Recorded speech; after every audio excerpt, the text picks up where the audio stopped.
Imagine you are an alien space traveller, flying past this part of the universe which contains the planet Earth, and you go past every 50 million years or so. These aliens live a long time. As you fly past the Earth, it's immediately recognisable because of its blue oceans and its brown continents. And as you go past, your pilot says, "Hey, it looks different from last time we were here." And he's right. Last time you were here, 50 million years ago, it looked like this. And 50 million years before that, it looked different again. It looked like this. And the first time you came, 50 million years before that, it looked quite different again over here. The surface of the Earth is changing the whole time. It's the great characteristic of our planet, and it's one we've only started to understand. So welcome.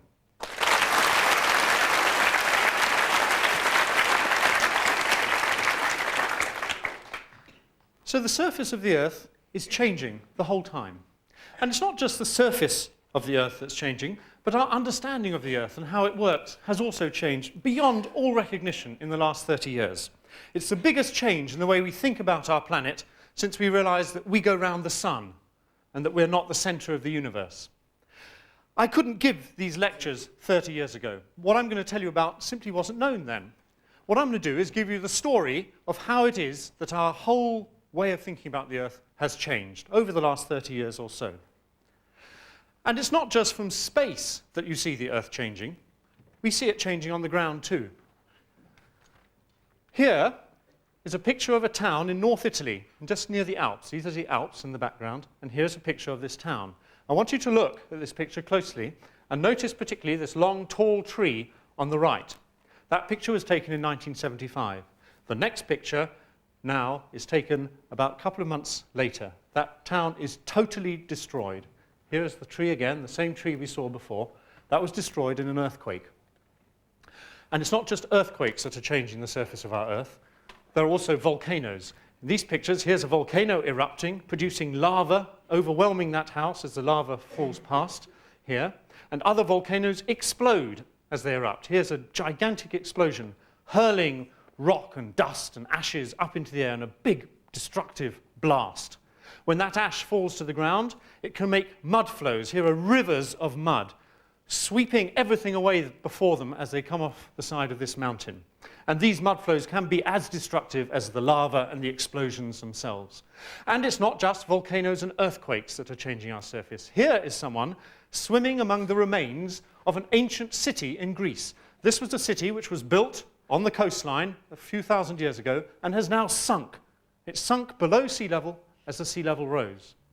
The point is that we on the Earth are also seeing things change. We are being affected more and more by earthquakes, by volcanoes, by changes of sea level, because the Earth is a busier place. And it's getting busier all the time. In your lifetime, the population of the Earth will treble. And even by the turn of the century, which is only 4 years away, the population will be much larger. And a lot of people will be living in a few very big cities. And over here is a map of the biggest cities in the world by the year 2000. Now, a third of the world will be living in these big cities. What I'm going to show you next is a map of the biggest earthquakes in the world in the last 1,000 years. Each of these yellow dots is an earthquake that has killed 10,000 people. The red dots are earthquakes which have killed 50,000 people. And the biggest red dots killed more than 300,000 people. Now, the last one of those wasn't that long ago. It was 1976 in China, and there will be more in your lifetime. Because, as you can see, the biggest earthquakes happen in the same places as the biggest cities in this part of the world. So, what are we going to do about this? We can't stop earthquakes happening, we can't stop volcanoes erupting, but we can at least try and understand them, and we can plan for them. If we understand what's going on, we can plan to at least reduce the consequences of these things happening. But what I want to talk about in these lectures is to point out that volcanoes and earthquakes and changes in sea level are just a natural part of the way the Earth behaves. That's how the Earth works. And we can actually use those things to help us understand how the Earth works and how it was put together. And without those things, we really wouldn't be able to do it. This is the story of what we're going to do in these lectures. We're going to try and understand how the Earth works, how it's put together, by looking at the things which are going on around us. And let us start by looking at the Earth. Here it is. We live on this edge of this huge ball in space. We are little people. This is a very big ball. That's why we've called this lecture On the Edge of the World. And the first thing you would want to think about, if you were flying past it or if you're standing on the surface like we are, is, well, what's it made of? If we go down there, what is inside the Earth? If we went to the centre of the Earth, what's down there? How do we know? Now, we actually do know what's in the centre of the Earth, and what this lecture is about is on a journey. I'm going to take you to the centre of the Earth and explain to you how it is that I think I know what's down there. The Earth is big. It's 6,000 kilometres down to the centre of the Earth. We can't go down there, and yet I think I know what's down there. Until very recently, we simply couldn't address this question. All sorts of people had thought what's down there. Here's a lovely old book, which was published in 1678, and it shows what one person's view of the Earth was, and it shows down here a great big bubbling lake of lava, molten rock, which is coming out in various rivers, which will end up as volcanoes at the surface and spew lava everywhere. That was one person's view in 1678. Actually, a little bit later, another famous man called Edmund Halley, and he's the Halley after whom Halley's Comet is named, he also thought about the inside of the Earth, and he was a clever man. He was a friend of Newton's, and he thought the inside of the Earth was hollow. He not only thought it was hollow, he thought there were people living inside it. And the point is that at that time, you could think what you liked about the inside of the Earth. It was a game with no rules, because no one could go and check. What do you do?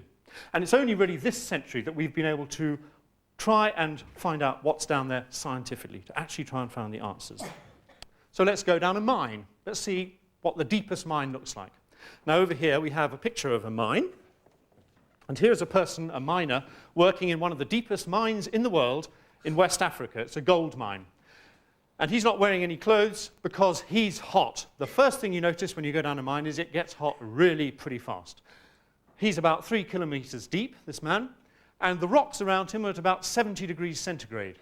Well, water boils at 100 degrees centigrade, and we're mostly made of water, so we can't go much deeper than that, obviously. And in fact, this man can only really be down there because the mine is ventilated and air-conditioned. Otherwise, he wouldn't last there long either. As far as the rocks he's looking at, that's a bit of a disappointment, because even if you go 3 kilometers down into the Earth in this mine, the sort of rocks you find are still the same sort of rocks that you find at the surface of the Earth. You haven't learnt terribly much. Well, we can do better than that. We can drill holes into the Earth, and we can drill these deep boreholes, and from those boreholes we can recover rocks. Now here's a rock which has come from a borehole, which is why it has this circular shape. And some of these boreholes go very deep. Now this rock here is actually from one of the deepest boreholes in the world, in Germany. It comes from 9 kilometers down, where it was very hot, about 300 degrees centigrade. This is actually the deepest rock I've ever seen from a borehole. But it still looks pretty much like the same sort of rocks we see at the surface. So if we look at boreholes or mines, all we find is really the same sort of rocks we see at the surface, but it gets hotter. Now getting hotter is a really important clue, because what we're going to do now, having gone down the mine, is we're going to have to treat this like a detective story. We want to find out what's at the middle of the Earth, and we're just going to have to look for clues along the way. And as we will see, some of these clues come from really unexpected places, not what you'd think at all. So, if all we can see are these rocks which look like rocks at the surface, could the whole Earth be made from rocks at the surface, of the same sort of rocks? Well, let's have a look. That is actually a question that we can ask quite easily. Here are two rocks, two things, of the same size. And that, we can see, is not knowing enough. If I take this thing here, it's not really a rock, it's a bit of polystyrene. It doesn't weigh anything. This one, well, actually, I think perhaps we'll leave that experiment. This is a real rock, and it's heavy. So knowing how big something is isn't actually knowing enough to tell us what it's made of. We know how big the world is, but that's not going to tell us what it's made of. We need to know how much stuff is inside there, how much mass there is inside the world. How are we going to do that? Because we need to know its density, really. That's the difference between those two things. Well, we can actually find out what the density of the Earth is really quite easily from something that is free. It's all around us. It's gravity. If I take this rock, I hold it up, and I drop it, it falls. Why does it fall? It falls because it's attracted to the great mass down there in the Earth. The Earth is a very big, massive object, and it's attracting this rock. The bigger the Earth was, the faster this rock would fall. So from gravity, we can work out how much mass there is in the Earth. And if we know how much mass there is in the Earth, we've also got its density. So we know the density of the Earth. And now we can ask our question, could the whole Earth be made of the sort of rocks we see at the surface? Let's come over here and tell you what the result would be. So if we had an Earth, this is supposed to be an Earth made of surface rocks, and we put it on there, how does it compare with the real Earth, with the density of the real Earth? And if I put this on here, you'll see that the surface rocks are nothing like dense enough. The Earth is a surprisingly dense place. And the whole Earth cannot be made of those surface rocks. What's down there must be something which is denser. That's the first important clue. Now, what are we going to do next to look for more clues?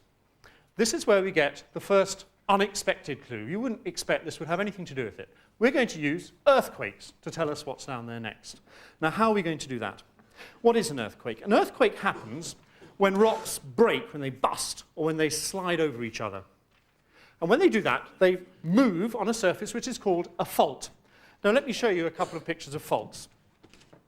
Here's a picture of a fault. We're looking at a field, and those lines are furrows from a ploughed field, someone who's very good at ploughing, beautiful straight lines. And you can see going across the middle of this picture is a crack. And the far side of that crack has moved to the left. So these rocks have slid past each other sideways. That's one sort of fault. Not all faults are like that. Here's a picture of another sort of fault, where there's a cliff going around here, about 2 or 3 meters high, where one side has moved down, and the side on the left has moved up. There's an interesting story with this, actually. This is a log cabin where a person lived, and here is his lavatory. This is the toilet. It's an outhouse. And I hope he wasn't there when the earthquake happened, because it's now 3 meters higher than his house. He'd have a hard time getting there. It happened in the middle of the night, and I think he was probably all right. So faults make earthquakes. Earthquakes happen when faults move, when rocks slide over each other. What happens when rocks slide over each other? Let's have a look over here. Here's one rock sitting on another rock, and I'm going to slide it over the top. Let's see what happens. That was fun. I think I'll do that again, this way. So rocks sliding on over each other make sound. And sound, or vibrations, will travel through the Earth as waves. Now, the Earth turns out to be surprisingly good at transmitting vibrations. In fact, it's fantastically good. Let me tell you a story about that. That last year, in Toronto is a city here in Canada. It's quite a big city. It has big, tall, high buildings, skyscrapers. People in Toronto, about this time last year, in those skyscrapers, felt wobbling. They were wobbling around in these skyscrapers. They were scared. They ran out of their buildings. They were experiencing an earthquake. And that's sort of odd, because Toronto really doesn't have earthquakes around here much. The earthquake which made them run out of their buildings occurred way down here in Bolivia, in South America, 6,000 kilometers away. The vibrations from that earthquake, almost a quarter of a way around the world, were enough to actually be felt in Toronto and get people scared and get them running out of the buildings. That is tremendous, so that the vibrations travel through the Earth really well. Now, in fact, we can make instruments, which we call seismometers, and they're really just microphones you shove in the ground, which are even more sensitive than people, and they can pick up very sensitive vibrations. And even if there's just a medium-sized earthquake the other side of the world, in, say, the Pacific, we can record it here in London really quite easily. The biggest earthquakes, which happen around the Pacific, in fact, make the whole Earth wobble for weeks. So the really biggest earthquakes make us go up and down here in London by about a meter. We're riding on waves. The reason you don't notice it, you don't feel it, is because they're very slow. It takes about an hour to go up and down. And after the first day, when it's about a meter, it goes down the next day to about 50 centimeters and then 10 centimeters. It gets smaller and smaller. But our instruments can pick it up, and the Earth really does wobble for weeks. Only 2 weeks ago, north of Japan was a big earthquake, and we are going up and down now from that earthquake. You just can't feel it. So what's the message from that? What's that telling us? That's telling us that the Earth can reverberate like this.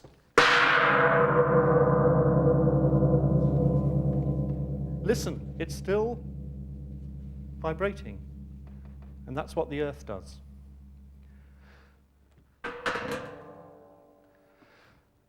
So this is useful because we can't go to the center of the Earth, but these sound waves can. And that is what we're going to use to help find out what's down there. The first person to actually realize that we could do something about this, or use sound waves in this way, was this man. His name is Richard Oldham. And he was a geologist in India, and he investigated a really big earthquake about the turn of the century in India, which got him interested in this whole thing. And he thought, well, let's see if we can use how sound travels through the Earth to tell us what's inside. And that was a big breakthrough. He suddenly changed the whole thinking about the inside of the Earth from a sort of fantasy to scientific investigation. So I need now some volunteers. Let's have you, please. And person next to you. And let's have two over here. Yes, you two, please.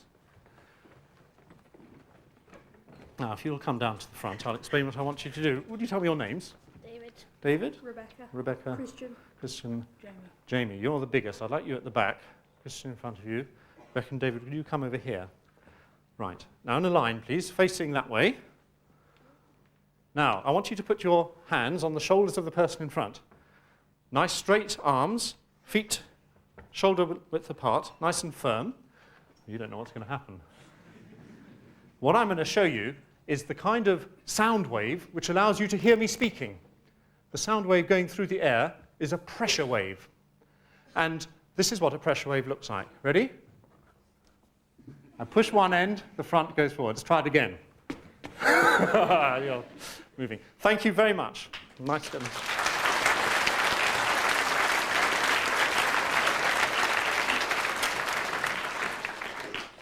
Now I'm going to show you another example of these pressure waves. This is a spring which is attached to the roof. And it's rather unexpected. It doesn't do what you expect it to do. If I take the spring and lift it up, it stays there. And then it comes down. And then it goes back up again. What's happening? What's happening is that I'm putting a pulse into this spring, and the pulse has to travel up to the roof, bounces off the roof, and then comes down again. And then it comes back up. In other words, it takes time for these waves to travel. That is the point, and that is what we're going to use to try and understand the inside of the Earth. And this is what Oldham realized. Now, the way we're going to do this, here's an Earth, and what we're going to do is pretend, in order to explain what Oldham discovered, we're going to pretend there's a great big earthquake in London. Why not? We don't normally get them. Let's have some fun. So here's our earthquake in London. And what we're going to do is look at how the sound travels through the Earth to the other side of the world, in New Zealand. Well, I need to take the Earth apart to do this, so let's get rid of this bit and bring this over here. Here's what will happen. The earthquake goes off there, and we want to see how it travels to New Zealand down there, how this sound gets through the Earth. Now, to get to Spain, which is just next door here, the sound waves travel through the Earth very quickly. It only takes 2 minutes for the sound waves to reach Spain. That's very fast. To get to West Africa, around here, the sound travels like that, and it takes longer. It takes about 7 minutes, as you would expect. The further out you go, the longer it takes.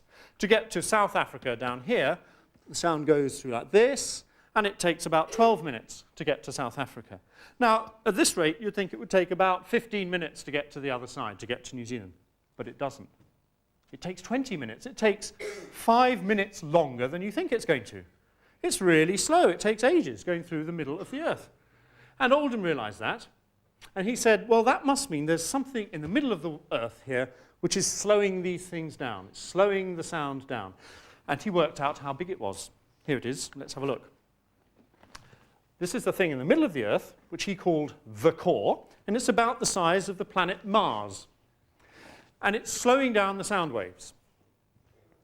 And that was Oldham's big contribution. Now, he was a very clever chap. And what he could do, he realized that there were other kinds of sound waves we can use as well. And I need to show you what those are. And in order to do that, can I have my specially trained sound wave people down again, before we had before? Thank you very much. And could you stand in the same order as last time, facing the same way? And this time, legs apart, I want you to hold on to the sides of the shoulders in front of the person. Nice, firm grip. And you don't know what I'm going to do this time. What I'm going to do this time is I'm going to shake you from side to side. Thank you, that's lovely. Great. What I've just done is demonstrate a kind of wave which is called an S wave for shear or for shaking. By moving you sideways, I can make a wave go in that direction. Now, that is something that solids can do because the bonds between molecules are strong. So that's what you're doing by holding on tightly to the shoulders of the person in front of you. Now what I'm going to do is to turn you into liquids. So, this won't hurt. What I want you to do is to put your hands on the shoulders in front now, but resting them gently. Just gently, flat and upright, like that, on the shoulders in front, okay? Very gently. I don't want you to hang on at all now. And these gentle bonds are the sort of bonds you get in liquids. Now if I take the person at the back and shake them sideways, absolutely nothing happens. I cannot make this kind of wave go through a liquid or a gas. Thank you very much.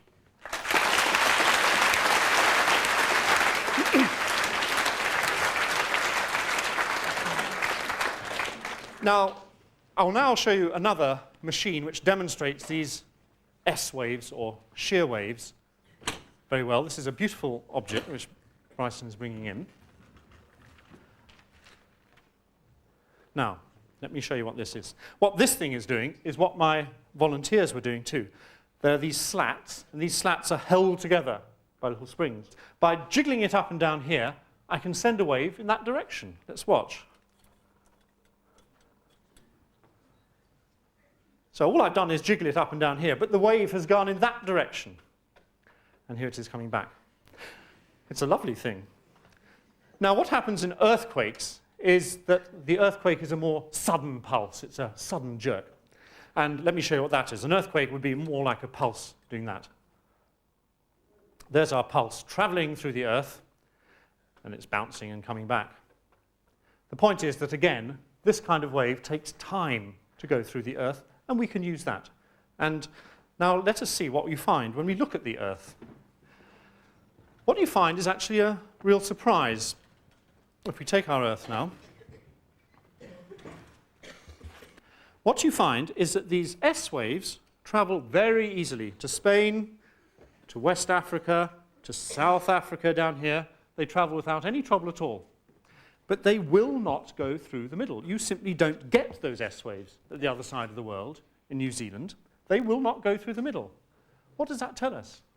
That tells us that this inside, this ball in the middle, which is slowing everything down, is liquid. Amazing result. Who would think that in the middle of the earth we have a big ball of liquid? But we do. And we know that because the S waves will not go through it. Oldham discovered this core. He called it the core, the ball in the middle. This green area around here is called the mantle of the Earth. And by using these two waves, these P waves and S waves, we call them, pressure waves and shear or shaking waves, we can work out the layering inside the Earth. And what we find, the first thing we find, which is very interesting, is that the surface we're standing on with these surface rocks is actually quite thin. Beneath us here, it's only about 30 kilometers thick, this layer, and we call that the crust. That is the crust of the Earth. It's the outer skin, and it's so thin that on this model here, I couldn't really draw it. It would just be a thin line around the edge. Beneath that, we have the mantle. We then get the core, and what we can also show, using these kind of waves, is that inside the core, there's another ball, which we call the inner core. And that inner core is solid again. So we go from liquid back to solid. Now, all this we found out by looking at earthquakes. Very useful. Nice thing to find out. But what the earthquakes can't do is tell us what it's made of. They can tell us that there are these layers down there, but they can't tell us what those layers are made of, and we want to know that. So what clues might there be that will tell us what's down there? Well, we can't go down there and get things, but sometimes these things come up to us. And let's go and have a look over here. What this is a picture of a volcano. Now, here's a volcano producing lots of molten rock, magma, coming out of the Earth. And as this stuff comes out, it dribbles all over the countryside, and it solidifies. It solidifies to make rock, and the sort of rock that comes out of that volcano looks like this kind of thing here. Or even like this. Both of these are rocks solidified from the magma coming out of a volcano. And in terms of finding out what inside of the Earth is, that's a bit disappointing because these rocks are actually much the same density as the surface rocks we know about anyway. But sometimes they bring out some special things. If you look here, I have a lump of green material in this black rock. Now this green material is a nodule, it's a solid nodule which came up with that magma. It was never melted, it came up as a solid lump. What is it? We never see that kind of thing anywhere at the surface of the Earth except where a volcano has brought it up from us. We can tell by looking at it, and I've got a bigger piece here of that sort of rock. We can tell by looking at it, looking at the minerals in it, that it's come from about 60 kilometers into the Earth. We can tell that because these minerals are only grow at that kind of pressure. So I'm holding in my hand a piece of the mantle. This is an extraordinary thought. This is a piece of the plumbing underneath the volcano. It's a bit of the pipe work which has got ripped off by all this magma coming up. And so this is a sample of 60 kilometers into the Earth. Very useful. So now I have some idea of what that green area is on my globe. Could well be made of this green rock, which we call peridotite. So the next question is, well, could the Earth be made of this then? Would that give us the right density? Let's have a look at that. If we come round here, and we have an Earth made of peridotite, it's quite a lot denser than normal crustal rocks. Will it do the job? We know what the real density of the Earth is, and the answer is no. It's still not dense enough. It's still only about half the density of the Earth as a whole. The Earth as a whole is a surprisingly dense thing. So there must still be something even denser deeper down in the Earth. And what are we going to do to find out about that? But before we leave volcanoes, volcanoes have been very good to us. They've helped us by producing this peridotite, but they've also produced a problem, because where is all that liquid coming from? I've just told you that S waves travel through the Earth beautifully.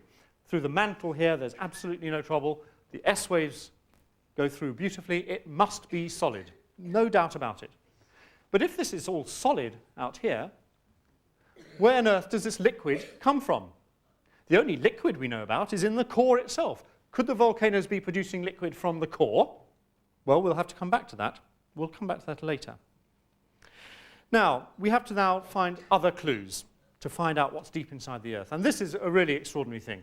To find out now what is even deeper in the Earth, what's right in the center of the Earth, right down there, we have to actually look up instead. That's where the next clue is going to come from. If we look up, what do we see? We see the stars, we see planets, we see the sun. And you think, well, where have they all come from? Maybe they contain clues as to where we've come from and what we're made of. So let's have a look. If we look at a picture of the solar system, pictures of the solar system, this is an artist's impression, they always look like this.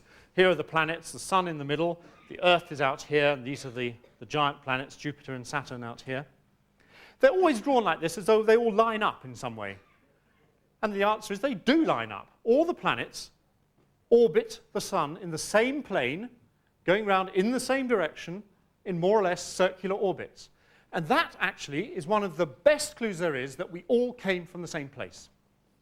Where do we think we came from? If we look up at the sky, and what we see on the next picture is a picture of stars. This is the Orion constellation, famous one here, with 3 stars for the belt.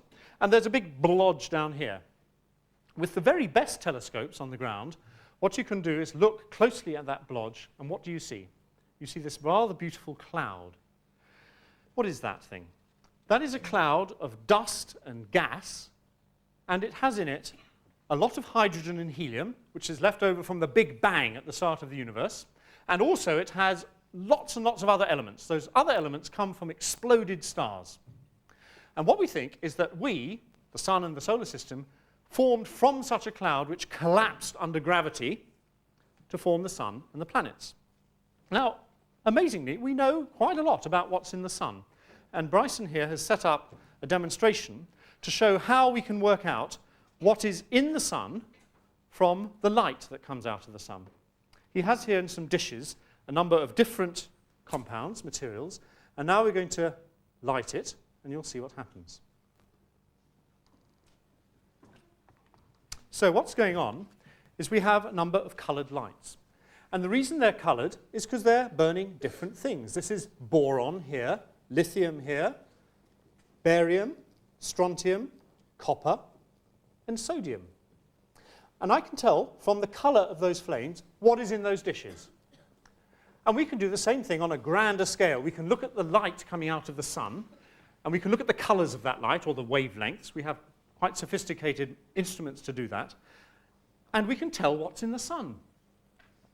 Thank you, Bryson. Very nice demo.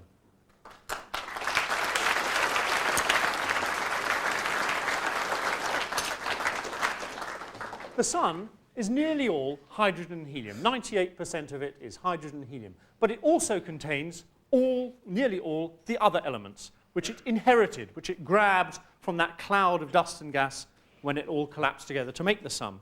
And furthermore, we know what proportions those other elements are in the sun. All very nice. Why am I telling you all this? I thought we were supposed to be talking about the Earth, you're saying. Well, the point is that if the Earth and the sun formed from the same dust cloud, and the sun has nearly all of that dust cloud in it now, if we know what the sun is made of, well, we should know what the Earth is made of. But is that right? Is the Earth made of the same stuff as the sun, or is the Earth made of what's left over after we make the sun? How do we check that? Well, we could go off to some other planet and have a look. And in fact, we've done that. We've sent probes to Venus, to Mars, to the Moon. But actually, if you think about it, standing on a big ball called Mars and wondering what's inside is not much different from standing on a big ball called the Earth and wondering what's inside. Doesn't actually get us very far. What we can do, though, is look at other things. There are other things out there which actually visit us. We don't need to go and see them. They're called meteorites, and they come mostly from the orbits between Mars and Jupiter. And they hit the Earth. They land on the Earth. And you think, well, that's pretty odd. It's not every day you walk along the street and you see a rock falling out of the sky. But it happens. It really does happen. And let me show you a couple of stories here. Over here, we have a boy from Uganda. And in 1992, he was sitting under a banana tree and he was hit on the head by a meteorite. Here he is, holding it in his hand. Lucky for him, this meteorite only weighed about 3 grams. And it was coming out of the sky at a few hundred miles an hour, and the banana tree saved him. It went through the banana tree, which slowed it down, and it hit him on the head. So he knows that these things fall out of the sky. And there's another picture I want to show you, a series of pictures. Here's taken a meteorite in 1992 in America, crossing the sky, and it's breaking up into fragments. This was an amateur video, and those fragments fell to the Earth, and one of them hit this car and totally destroyed it. This car belonged to a lady who was just coming out of her supermarket.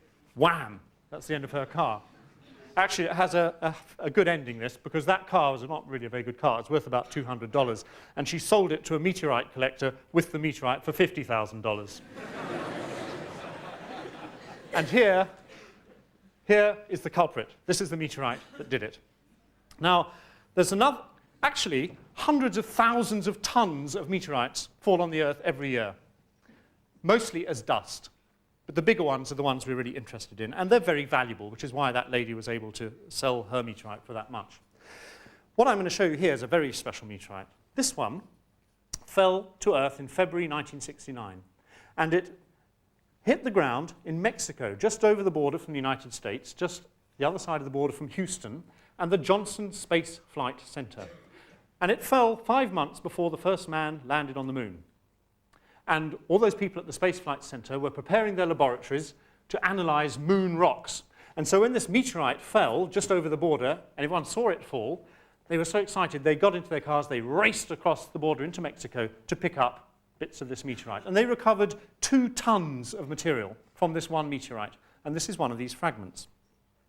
Now, this is actually also a very special type of meteorite. This got a funny name. It's called a carbonaceous chondrite. Who cares? Funny name. We'll come back to that in a minute. What's very special about it is that this meteorite contains in it the same proportion of elements as the sun itself. except for a few gases. What's that telling us? That's telling us that when the sun formed, there were still bits of that dust cloud left over. And that bits of that dust cloud included this thing, which fell to the Earth. Now, the age of this rock is very, very old. We can work out its age from the radioactive elements that are in it, the natural radioactivity, and it's 4,550 million years old. This is the oldest thing in the solar system. It's as old as the Earth itself, but it's 500 million years older than any rock we've ever seen on the Earth. What I'm holding in my hand is one of the original building blocks of the solar system. It's amazing that we can actually hold these things, but that's what it is.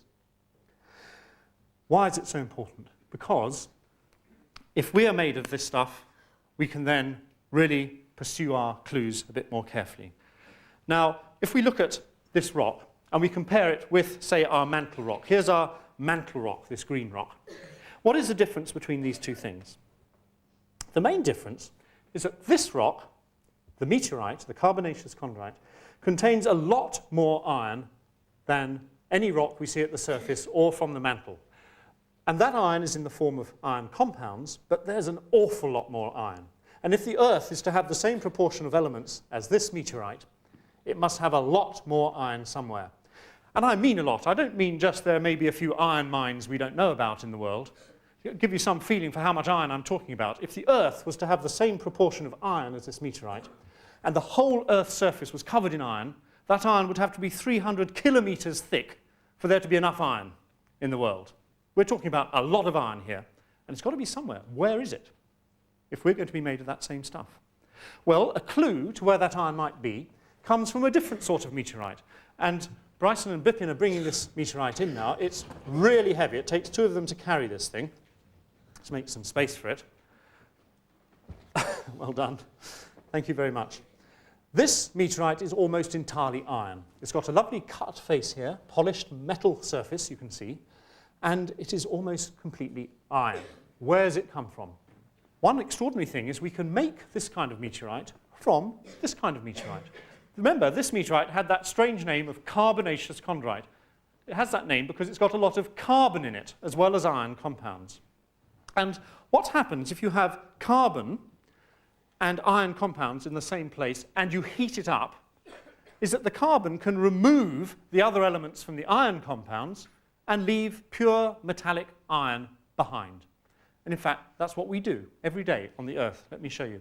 Over here is a picture of a blast furnace. What these people are doing are throwing iron ore into a hot oven, mixing it with carbon, heating it all up, and what's coming out of this thing is liquid metal dribbling into that basin. That is iron.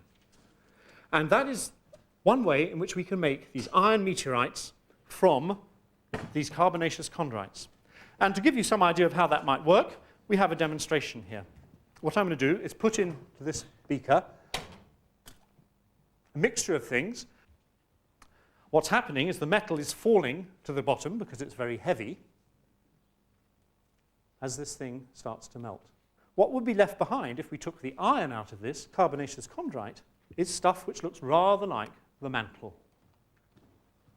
Could it be that from this carbonaceous chondrite material, the core settled out as metallic iron, and it was heavy and it fell to the bottom to make the core?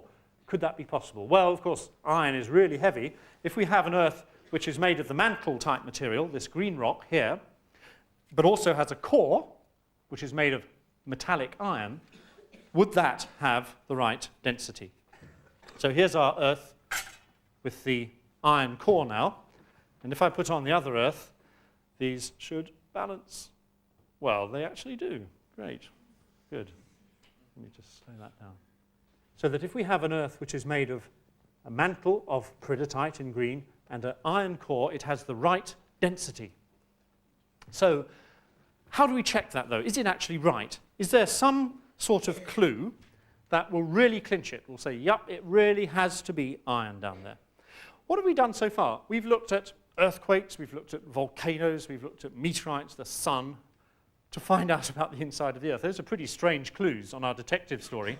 The next clue is even stranger. It's not something you can touch or feel or see. let me start you off by telling you a story. Many of you will have heard of the mutiny on the Bounty. The mutiny on the Bounty is the story of Captain Bligh. Here's a picture of Captain Bligh.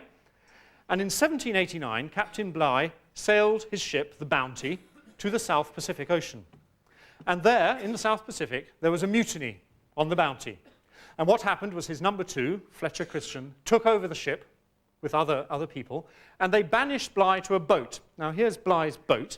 It was an open boat, 23 foot long. He had 18 companions with him, and here they are throwing a few swords to these people to look after themselves, and then they abandoned them in the middle of the Pacific Ocean. What then followed was one of the most amazing sea journeys ever. What Bligh did was take his boat all the way from the island of Tofua here, all the way westwards on this long journey, past the Fiji Islands, past the New Hebrides here, round the north side of Australia, all the way over to the Dutch settlement of Kupang over here. This was an incredible distance in an open boat, nearly 4,000 miles. It took a month and a half, and he went that far because he knew that was the nearest European settlement to where he had been abandoned. It was an extraordinary feat of navigation, and it was even more amazing because as he went, he actually made surveys of all the places he went through. Quite an astonishing achievement. And he was able to achieve it partly because he had on board a compass. Now, here is a compass. It's a marine compass. It's an azimuth compass. It points to magnetic north. And with this kind of compass, you know which direction you're heading. And that is what allowed Bligh to make that journey. Now, the magnetic field of the Earth is actually our next clue. That's the last clue we're going to look at on this journey. And it's been looked at by a long time. The first person to look at it really seriously was a man over here called William Gilbert. William Gilbert was the doctor, the physician, to Queen Elizabeth I.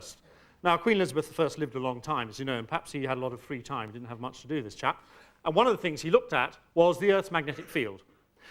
And he looked at the Earth's magnetic field, and he said, the Earth's magnetic field looks just like the magnetic field you would get if you took a ball, a solid ball of magnetized rock. The field looks the same. So he said, that must mean that that field has come from inside the Earth. And he produced this lovely book we have here. This book was published in 1600. It's very old. And what he shows here is a picture of the Earth and the orientation of the magnetic field of the Earth. And he's saying, this looks like a magnetized ball to me, and it looks like the magnetic field has come from inside the Earth. In fact, what he was showing was that the magnetic field of the Earth looks just like the magnetic field from a bar magnet. Now, here's a bar magnet. And what I have here, this beautiful magic wand object, is another magnet. It's a magnet here which can move around, and it's got a red end and a yellow end. And it's quite a good way. It's like a 3D compass, really. It's a way of showing a magnetic field. So if I bring this thing over to this magnet, you can see it moves around. And as I move it around, that red end is pointing towards the top of the magnet. So the magnetic field from a bar magnet looks very like the magnetic field from the Earth.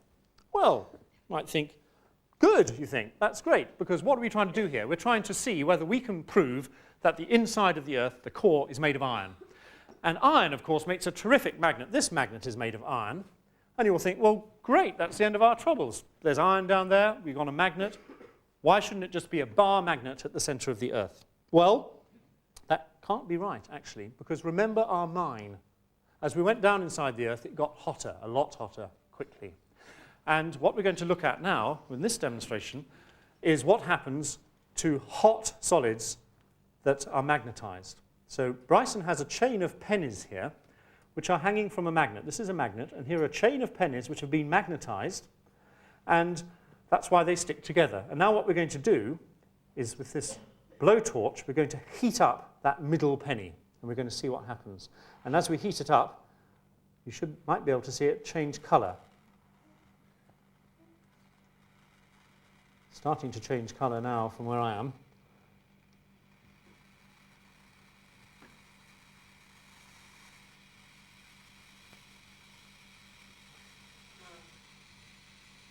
It's getting pretty hot, and it drops away. Thank you. I'm glad it worked.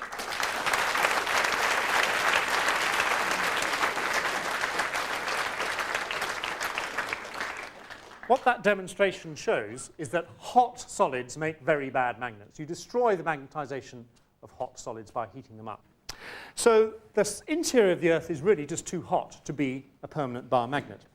Now there's actually a more interesting reason why it can't be a permanent bar magnet. I'm going to show you that over here. What we're looking at here is a map. It's a map of Plymouth Harbour. It's an Admiralty chart. It's a map for people in boats, and it shows how deep the water is. Now, all these charts have on them a rose, it's called. It's a circular thing here, which shows the direction of magnetic north at that place relative to true north. So if we zoom in on that rose, here it is. There's a line up the middle, which is the direction of true north, and another arrow just here, which is the direction of magnetic north. And this is a map from 1967, and at this time, magnetic north was about 5 degrees west of true north. Now, the next picture is a chart of the same area. Here's Plymouth Harbour again, but from 1822. And now, if I zoom in on the compass rose for this, here it is. Here is true north, and in 1822, magnetic north was over here. It was 25 degrees different. 25 degrees west. Now, that's a huge difference. 25 degrees is that sort of angle here. So true north would be there, magnetic north was over there in 1822, and between 1822 and 1967, it slowly reduced an angle to be more or less true north now, in actual fact. This is enormously important. If you were the Royal Navy in 1820-odd, chasing the French around the world, you needed to know where you were going, and you needed to know that magnetic north was not the same as true north. This was so important for these early sailors and navigators that the magnetic field of the Earth has been studied very carefully. And the important thing, from our point of view, is that it changes with time. If it's changing with time, it's got to come from something that's moving. What could be moving? Well, the core, remember, is liquid. Now, liquid can move around. That would be all right. So maybe that's part of it. But we have to find some other way of getting a magnetic field from a liquid. How do we do that? Well, we can make magnetic fields from electricity. Here I have a core, and here's my magnet, and there's no magnetic field associated with this coil underneath it at the moment. If I turn on the electricity here, suddenly there's a magnetic field. Move this around. So my magic wand is picking up this magnetic field as I move around. So what I've done is I've made a magnetic field from an electric current. Okay, well that's very useful. What do I need to do that? To make an electric current, I need something which is a conductor. Well, iron, of course, is a great conductor. That's what we're trying to do, remember? Find out whether the core is made of iron. Iron is a great conductor of electricity. Maybe that's what's going on. But then where's the electricity come from? Well, now over here, I have another coil, and I can make electricity by moving a magnet through the coil. So here's a coil. There's no electricity at the moment. This thing is a current meter. If you watch it, you'll see what happens when I put the magnet in here. If I drop the magnet down, pull it out, I can make an electric current by moving this lump of iron, magnetized iron, through the coil. So I can get my electricity from moving the magnet around. And then you're saying, well, this sounds like a fix. On the one hand, I've said I can make an electric current from a magnetic field. And then I'm saying I'm making a magnetic field from an electric current. This sounds like a totally circular argument. And that's right. In actual fact, I can do both at the same time. I can make one which reinforces the other. I don't expect you to believe that. So what I'm going to do is just going to have to do it, I think. And this extraordinary machine here is what we're going to use to do that. So I need some volunteers. Right. Enthusiasm here. I think I'll take you two at the front, please. I need some beefy-looking people for this. I'm going to carry my magic wand. What are your names, please? Ben, you go this side, and Matt this side. Now, are you prepared for action here? This is quite hard work. Before you start, I just want to show that this is not a fiddle. What we have here is a coil, and what these two are going to do is move a great lump of iron around inside that coil. I want to show you there's no magnetic field there at all at the moment. Here's my magic wand, and it's completely uninterested in this. Just not. There is no magnetic field anywhere around here. Nor is there any electricity. If we look at this light bulb here on top of the Christmas tree, nothing is going on. All right, let's see. What I want you to do is turn that handle. Faster, harder, great. Now keep going. Because if I bring my magic wand up here now, there certainly is a magnetic field. You can see my wand moving all over the place. They've created a magnetic field, and at the same time, they've created an electric current. Thank you.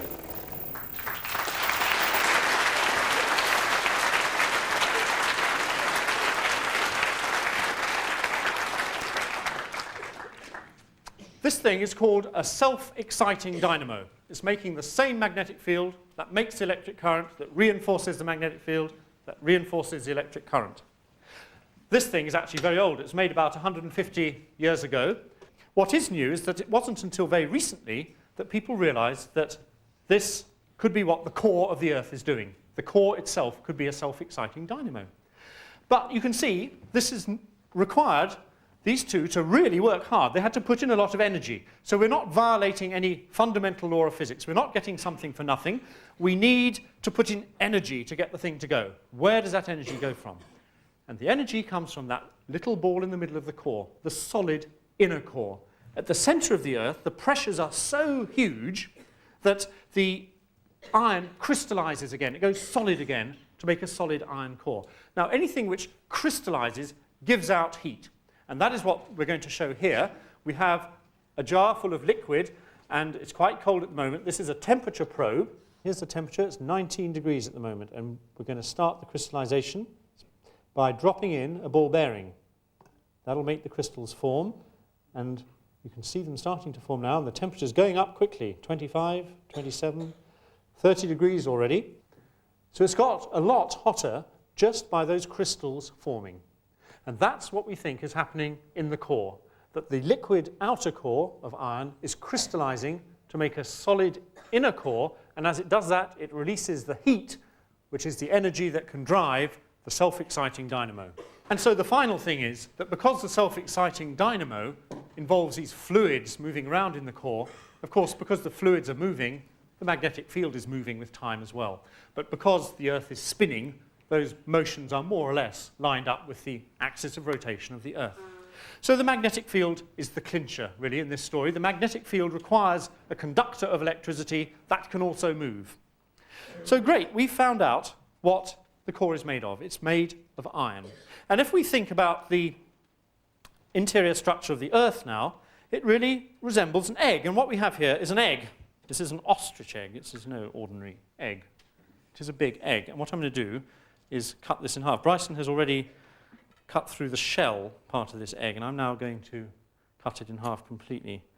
And what I expect to see is an egg with a soft-boiled center, because I want a liquid core. And is it? Oh. I asked Bryson for a 45-minute egg, and I've got an hour egg. This is an ostrich egg, which was supposed to have, well, it has got, of course, a shell, which is like the crust of the Earth, very thin. It's got a thick mantle, and it's got a core, which should be liquid, but it's solid. And then in the middle, we have an inner core, which is this ball bearing. So there's the inner core in the middle of my egg. And what the Earth is made of, then, is the mantle, which is this green rock. I'll put this thing down now. The mantle is this green rock, which is peridotite. The core is liquid iron, and then in the solid inner core, we have metallic iron. This is another piece of an iron meteorite. So we know then what the Earth is made of. And when you think about it, what have we done? We've gone on this extraordinary route. We've looked at earthquakes, volcanoes, meteorites, the sun, the magnetic field, all to find out what the inside of the Earth is made of. Who would have thought you needed all those funny clues to work out some simple question like, what is the Earth made of? And that is what the Earth does to us again and again. It plays these tricks on us. You start looking at one thing, and you find out about something else. That's why it's actually quite fun thinking about the Earth, because it's always doing this, and we'll see more examples of this kind of thing later. Let me just say, while we're doing this, we're still stuck with this problem of volcanoes. Those volcanoes were producing all that liquid. Where could it come from? Did it come from the core? The answer is no. Volcanoes are not erupting liquid iron. They're producing something else. And so that is really a problem. We're still stuck with where do volcanoes get all this liquid from, and we'll talk about that another time. Meanwhile, what about our alien? Our alien, flying past the Earth, saw the Earth's surface move around. Actually, we haven't helped him at all. We haven't helped him understand what he's looking at. What we've shown is that the outer part of the Earth is in fact very strong. It's solid. It's made of this green stuff. How are we going to get that to move around? We've really not made things easier for our alien. And what happened when I said earlier that our whole view of the Earth has changed over the last 30 years? It's because we realized that actually solids are not always what they seem. Now, let's come around here. And my next sample is this ball, which bounces. And I can also pull it apart. This is potty putty. Some of you will know this stuff. It's wonderful to play with. It flows. It flows. And at the start of the lecture, we had another ball, the same size as this one Bryson gave me, which we put on a plate. And look what's happened to it. I'll put it back here. It's easier to see. That has just flowed. Now, the extraordinary thing is that rocks do that too. That this lump of peridotite, this hard rock here, will also flow like that. I'm going to get rid of this before I do something awful with it. You don't believe that. How can I tell you about this? The point about solids, all solids will actually flow if they're hot enough. What has to happen, though, is they have to get hot. They have to be nearly melting. Not actually molten, but getting close to their melting temperature, and then they become weak and they flow. Now, this rock I'm holding is cold, and it will only melt at 1300 degrees centigrade, which is very hot indeed. And at the Earth's surface, it's so cold compared to that it's really strong. But if I was to take this down 100 kilometers into the Earth, it's a lot hotter. Remember that mine. At 100 kilometers deep, it's 1,000 degrees hot, which is nearly hot enough to melt this, but not quite. And at that temperature, at that depth, this rock will flow like potty putty. And it doesn't flow very fast. It will flow at about the rate your fingernails grow. And the whole Earth down there is creeping about at about the rate your fingernails grow. So this, realizing that rocks could flow but still be solid at the same time as flowing, was the crucial breakthrough. It wasn't until about the 1950s or 60s that people realized how important that was, and that was the secret which unlocked the key to understanding what our aliens saw and what I'm going to talk about in the next 4 lectures. And we'll talk about the consequences of that flow next time. Thank you.